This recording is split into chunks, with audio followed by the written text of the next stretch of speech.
Hello everyone, welcome back to my channel that is Chia Shanky Medical Education, and today's topic is about Tinea saginata. But before starting this video, I'm requesting from all of you that please do subscribe my channel which is Chia Shanky Medical Education and share this video. चलिए आइए video को शुरू करते हैं। जो आज का हमारा टॉपिक है उसका नाम है टीनिया सेजिनाटा। ओके, ये जो टैपवॉर्म है इसको हम टैपवॉर्म कहते हैं actually, and this is look like that. ये टैपवॉर्म होता है एंड इसका जो कॉमन नेम है उसको हम बीफ टैपवॉर्म बोलते हैं। अनआर्म्ड टैपवॉर्म के नाम से भी इसको जाना जाता है। बीफ टैपवॉर्म इसलिए बोला जाता है क्योंकि ये बीफ के अंदर पाया जाता है। Okay, that is cow meat जो होता है उसको हम बीफ कहते हैं एंड उसके अंदर ये पाया जाने वाला टैपवॉर्म है। Taenia saginata commonly known as beef tapeworm, इसको कॉमनली हम लोग बीफ टैपवॉर्म के नाम से जानते हैं।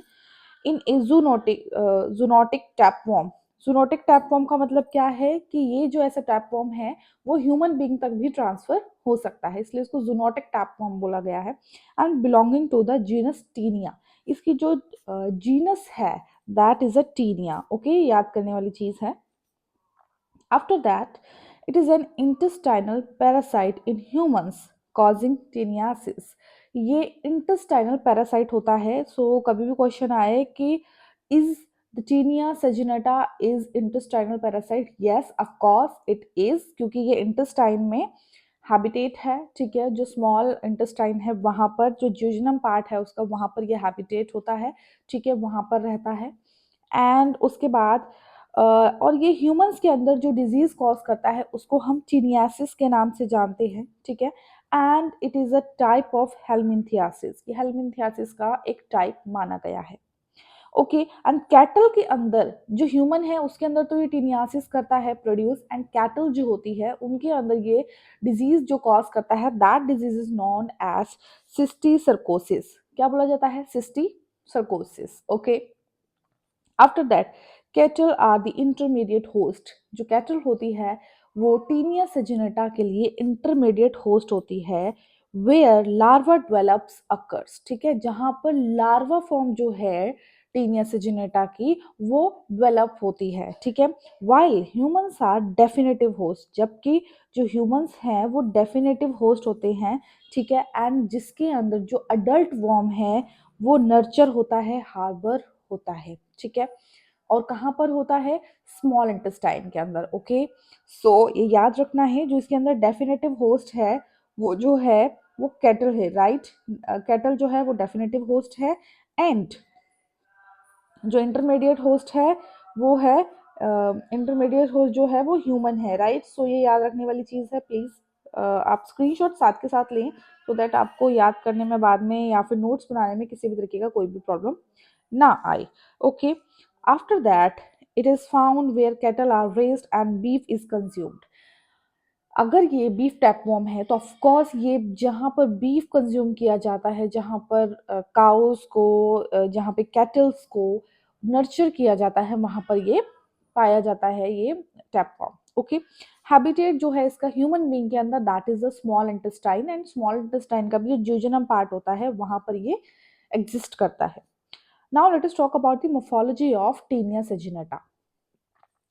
इसका जो अडल्ट वॉर्म होता है, देखिए पहले तो इसकी ना जो मोर्फोलॉजी है वो तीन स्ट्रक्चर में लाइअप करती है। स्कोलेक्स, ठीक है, जो स्कोलेक्स होती है वो हेड पोर्शन होता है, then there is a neck and then there is a tail. ठीक है, जिसको हम अडल्ट वॉर्म के नाम से भी जानते हैं, उसको मैं भी आपको अच्छे से बताऊंगी। देखिए, अडल्ट वॉर्म के बारे में सबसे पहले बात कर रहे हैं हम, तो it measures about 2 to 3 metres in length. ये जो अडल्ट वॉर्म है वो ह्यूमन के स्मॉल इंटेस्टाइन में पाई जाती है, जिजनम पार्ट में। Okay, it measures about 2 to 3 metres in length. इसकी लेंथ कितनी होती है? 2 to 3 मीटर्स होती है। The whole body is divided into 3 part. ये जो होल बॉडी है इसको 3 पार्ट में डिवाइड किया गया है। First one is scolex, second one is neck and third one is proglottids. ठीक है, this is a scolex, and उसके बाद जो है ये this is a neck and rest of the portion is proglottids. Okay, so आगे scolex के बारे में बात करें, इसको हेड बोलते हैं हम। ये कुछ इस तरीके का दिखता है। It measures about 1 mm in diameter. जो इसका डायामीटर है वो 1 mm का रहता है, ठीक है। पिन हेड लाइक स्ट्रक्चर होता है इसका, एंड विथ 4 सक्कर्स। इसके पास 4 सक्कर्स होते हैं, ये ऐसे, ठीक है, एक दूसरी साइड है, ठीक है। सो 4 सक्कर्स होते हैं इसके पास। And the head is provided with the rostellum arms. जो हेड है उसके पास रोस्टुलम आर्म होते हैं, इसीलिए हम इसको आर्म्ड टैप वॉर्म के नाम से भी जानते हैं, ठीक है। सो रोस्टुलम आप देख सकते हो, रोस्टुलम आर्म्ड होते हैं with double row of alternating large and small hooklets. And इसके पास लार्ज और स्मॉल हुकलेट्स भी होते हैं, जिसकी हेल्प से ये स्मॉल इंटेस्टाइन से अडहेर होने में, चिपकने में हेल्प लेता है, ठीक है।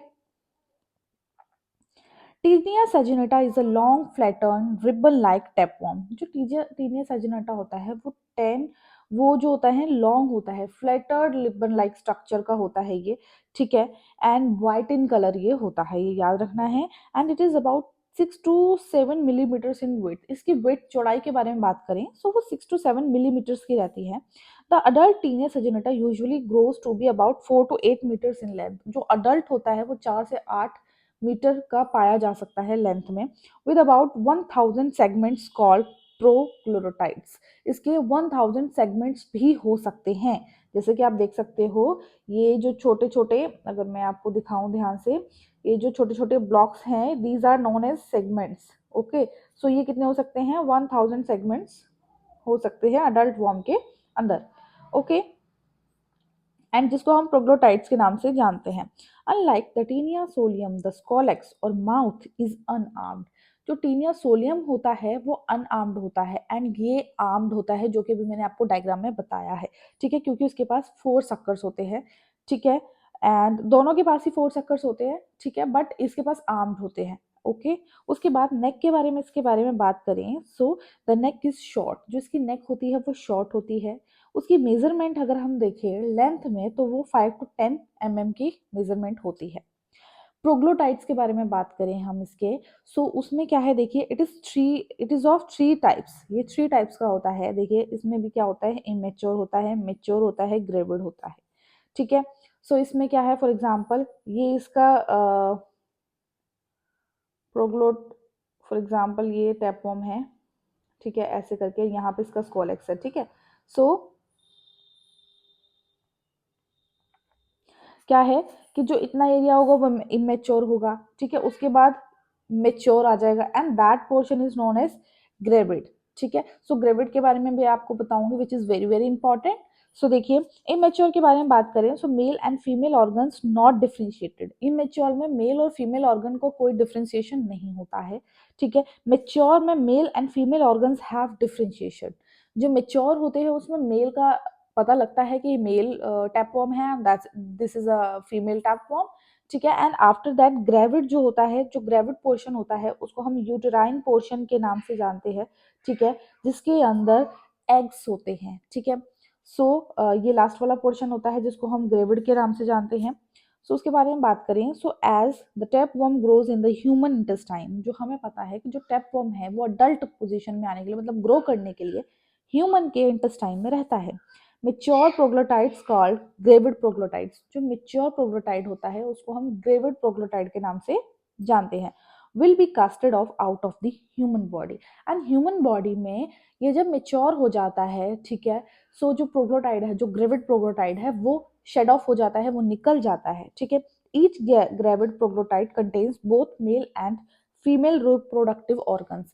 ये जो ग्रेविड प्रोग्लोटाइड्स होते हैं दोनों के अंदर ही, सॉरी, इसके अंदर फीमेल और मेल दोनों ही रिप्रोडक्टिव ऑर्गन्स होते हैं, एंड 80,000 एग्स भी इसके अंदर होते हैं, ठीक है। Each round eggs measure 31 to 43 micrometres.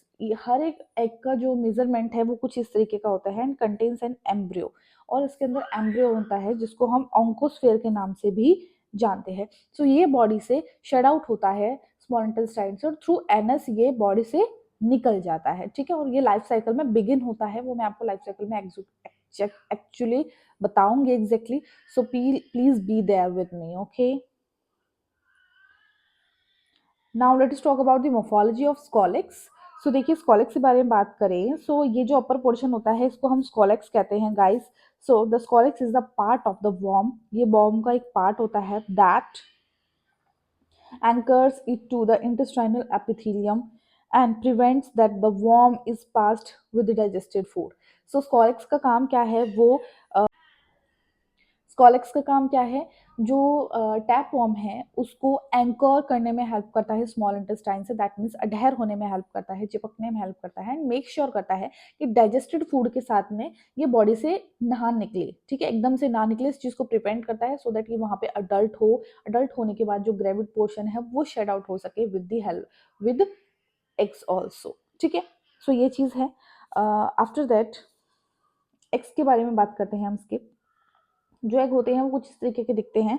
So as there is no uterine opening, हमें पता है कि एग के अंदर कोई यूटेराइन ओपनिंग नहीं है। The eggs are liberated by the rupture of ripe proglottids, sorry क्या है, जो प्रोग्लोटाइड्स होते हैं हमें सबको पता है, ये जो टेपवर्म है इसके पास कोई यूटेराइन ओपनिंग नहीं है। सो इसमें क्या होता है, जो ग्रेविड प्रोग्लोटाइड है वो ही शेड ऑफ होता है, उसके अंदर ये एग्स फाइंड आउट होते हैं। ये जो एग्स होते हैं वो स्फेरिकल होते हैं, ब्राउन इन कलर होते हैं, एंड इनकी मेजरमेंट जो होती है वो 35 टू 45 माइक्रोमीटर इन डायमीटर रहती है। द एम्ब्रियोफोर इज ब्राउन, जो एम्ब्रियोफोर है इसका वो ब्राउन कलर का होता है। अगर आप इसको थोड़ा सा ध्यान से देखेंगे,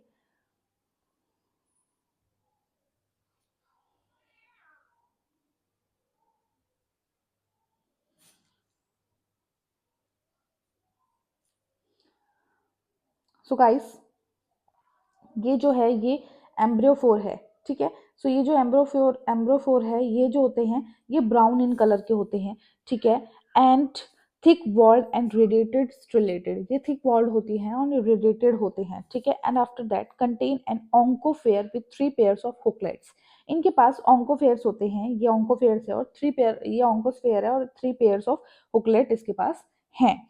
does not float in saturated solution of common salt, ये जो सैचुरेटेड सोल्यूशन होता है उसके अंदर फ्लोट अप नहीं करते हैं, ठीक है guys. After that eggs are resistant and maybe remain viable for 2 months, जो eggs होते हैं वो resist करते हैं और वो 2 months के लिए viable होते हैं, मतलब survive करते हैं 2 month के लिए, okay। After that, let us talk about the larva condition of the Taenia saginata.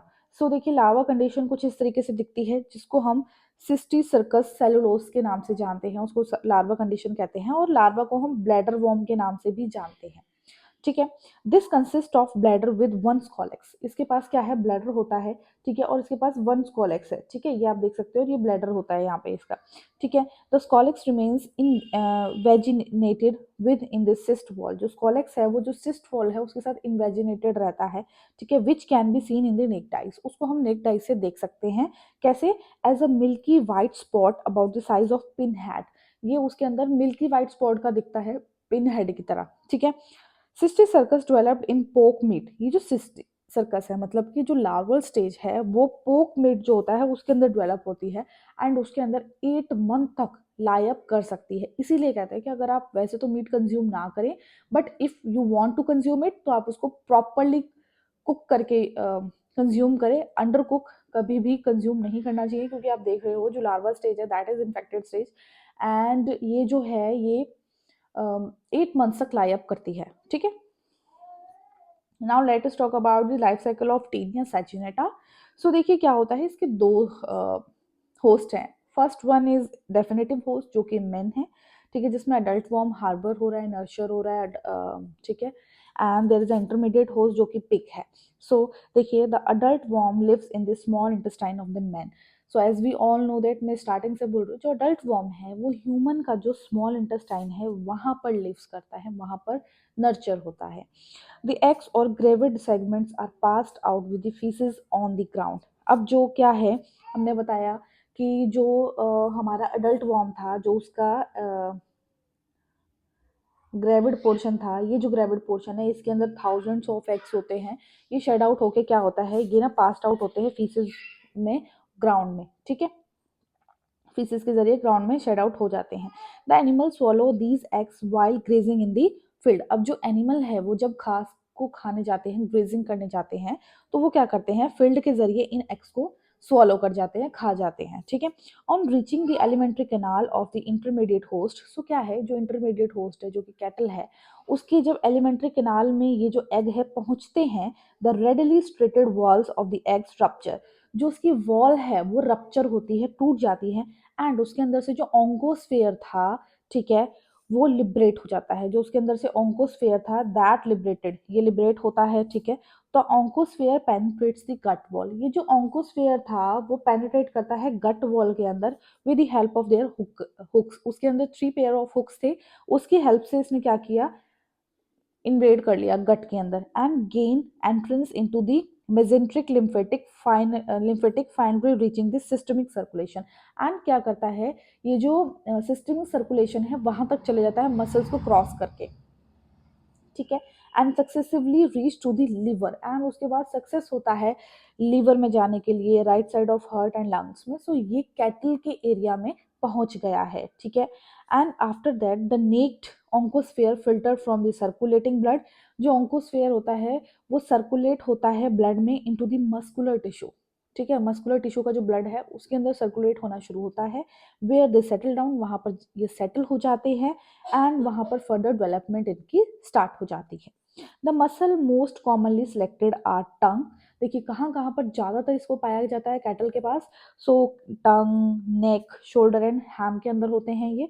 ऑन्कोस्फेयर are trapped in these muscles, ये जो ऑन्कोस्फेयर होते हैं ना ये फंस जाते हैं इसके अंदर, ट्रैप हो जाते हैं, and developed into cysticercus cellulosae, and वहां पर ये सिस्टिक सर्कस सेलुलोस मतलब कि जो लार्वा कंडीशन है वहां पे लार्वा कंडीशन में डेवलप हो जाते हैं ये। And man acquires infection by injection of raw और undercooked pork containing cysticercus cellulosae, and क्या है जो मेन है जब वो अंडरकुक मीट को कंज्यूम करता है, पोर्क को कंज्यूम करता है, सॉरी बीफ को कंज्यूम करता है, ठीक है।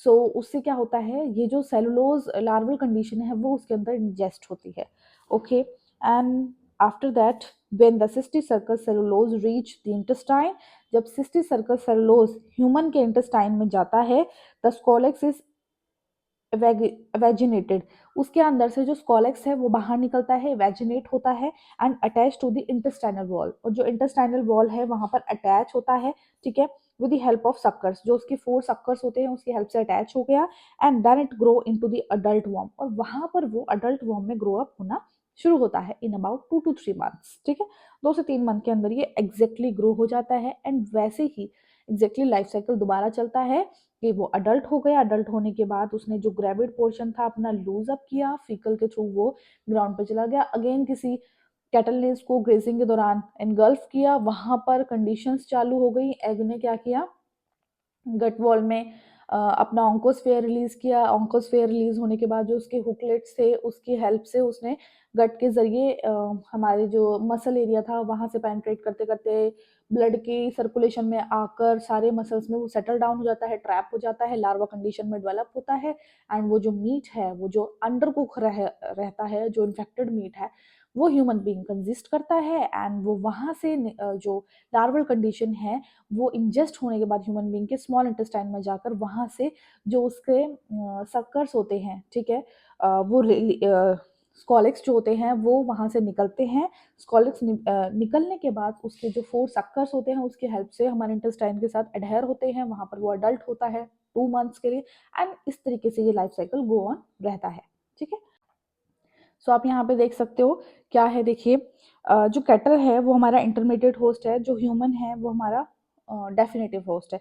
सो क्या होता है कि देखिए जो ग्रेविड प्रोग्लोटाइड है, ठीक है, वो फीसिस में गया, ठीक है, एंड उसके अंदर क्या होते हैं, एक्स भी होते हैं फीसिस के अंदर, ग्रेविड प्रोग्लोटाइड के अंदर एक्स होते हैं ना, वो रिलीज हो जाते हैं फीसिस के अंदर, एंड उसके बाद क्या होता है जो एम्ब्रियोनेटेड एक्स होते हैं और जो प्रोग्लोटाइड इंजेस्ट होता है, ठीक है, कैटल उसको इंजेस्ट करती है वाइल ग्रेजिंग, ठीक है, एंड उसके बाद क्या होता है उसके अंदर से जो ऑन्कोस्फेयर होता है वो रिलीज होता है, ऑन्कोस्फेयर रिलीज होता है, सर्कुलेशन में जाने के बाद क्या होता है वो जो मसल है, सिस्टिक सर्कस मसल जो होते हैं, जो मसल एरिया है कैटल का वहां पर जाकर वो सेटल डाउन हो जाता है, वहां पर सेटल डाउन होने के बाद जब ह्यूमन उसको इंजेस्ट करता है, ह्यूमन जब उसको इंजेस्ट करता है अंडर कुक मीट खाने से, ठीक है, जो कैटल का मीट है उसको इनगल्फ करने से, जब उसको सॉरी खाता है, तो खाने से उसमें क्या होता है कि जो लार्वा कंडीशन है, वो जो लार्वा कंडीशन है वो स्मॉल इंटेस्टाइन में जाने के बाद उसके अंदर से क्या है, स्कॉलेक्स जो होते हैं वो निकलते हैं, ठीक है। एंड जो स्कॉलेक्स होता है वो अटैच होता है स्मॉल इंटेस्टाइन से, और वहां पर वो क्या होता है, अडल्ट वॉर्म में कन्वर्ट होता है। अब जो अडल्ट वॉर्म है ये क्या करता है, जो इसका स्कॉलेक्स फॉर्म है, ये जो ग्रेविड प्रोग्लोटाइड है उसको रिलीज कर देता है, बाद में शेड ऑफ करता है, जिसके अंदर नंबर ऑफ थाउजेंड्स एक्स होते हैं वो रिलीज होते हैं। अगेन ये साइकिल कुछ इस तरीके से चलता रहता है, ठीक है। पैथोजेनिसिटी के बारे में बात करें, सो देखिए मोड ऑफ इन्फेक्शन इसका क्या है, injection of cysticercus cellulosae in raw and insufficiently cooked pork, ठीक है। तो क्या है, जब हम cysticercus cellulosae raw insufficiently cooked pork को खाते हैं, जब ऐसे मीट को खाते हैं जिसके अंदर जो कंडीशन है, लार्वल कंडीशन प्रेजेंट है, ठीक है, उसको खाते हैं या फिर अंडर कुक मीट को खाते हैं, तो उससे ये हमें होता है प्रॉब्लम, जिसको इससे होने वाली डिजीज को हम टीनियासिस के नाम से जानते हैं, ठीक है। एंड पैथोजेनेसिस में देखिए ordinarily the adult worm do not produce serious clinical symptoms, जो अडल्ट वॉर्म है वो सीरियस क्लिनिकल सिम्टम्स को प्रोड्यूस नहीं करता है। At time they cause vague abdominal discomfort, लेकिन ये करता क्या है, देखिए abdominal डिस्कम्फर्ट करता है, हंगर पेन, ठीक है, भूख लगती है, पेन होता है, ठीक है, क्रॉनिक इंजेक्शन होता है इसकी वजह से, ठीक है, डायरिया की कंडीशंस होती है, कॉन्स्टिपेशन हो सकता है, ठीक है।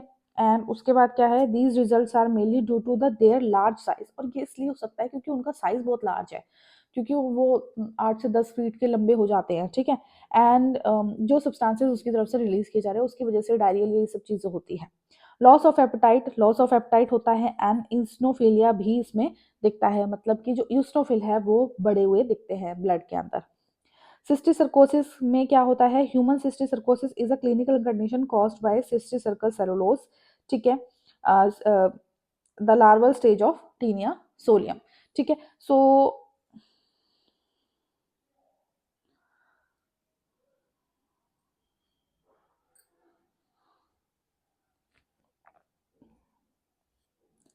मोड ऑफ इन्फेक्शन देख लो, injection of eggs through contaminated food, vegetables और due to poor personal hygiene, ठीक है।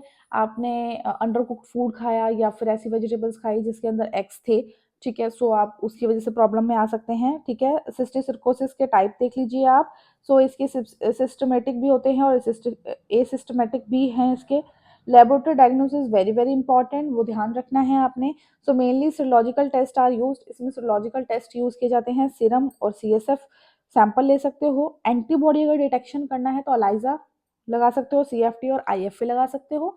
एंड अगर एंटीजन डिटेक्शन करना है तो आप एलाइजा और वेस्टर्न ब्लॉट टेक्निक को यूज कर सकते हैं, उससे एंटीजन डिटेक्शन हो जाता है, ठीक है। अदर मेथड इसके लिए क्या है, प्लेन एक्सरे ले लो, सीटी स्कैन, एमआरआई कुछ भी करवा लो, उसमें साफ दिखता है अगर ये प्रेजेंट है अडल्ट वॉर्म ह्यूमन बीइंग के स्मॉल इंटेस्टाइन के अंदर। एंड स्टूल एग्जामिनेशन के लिए eggs are searched for in stool sample, stool examination के लिए आप स्टूल सैंपल ले सकते हो जिसके अंदर आपको दोनों ही चीजें दिख जाती हैं, ठीक है, लेकिन उसमें डिस्टिंग्विश नहीं हो पाता, डिफ्रेंसिएशन नहीं मिल पाता है कि whether it is taenia solium और टीनिया सेजिनेटा, ठीक है।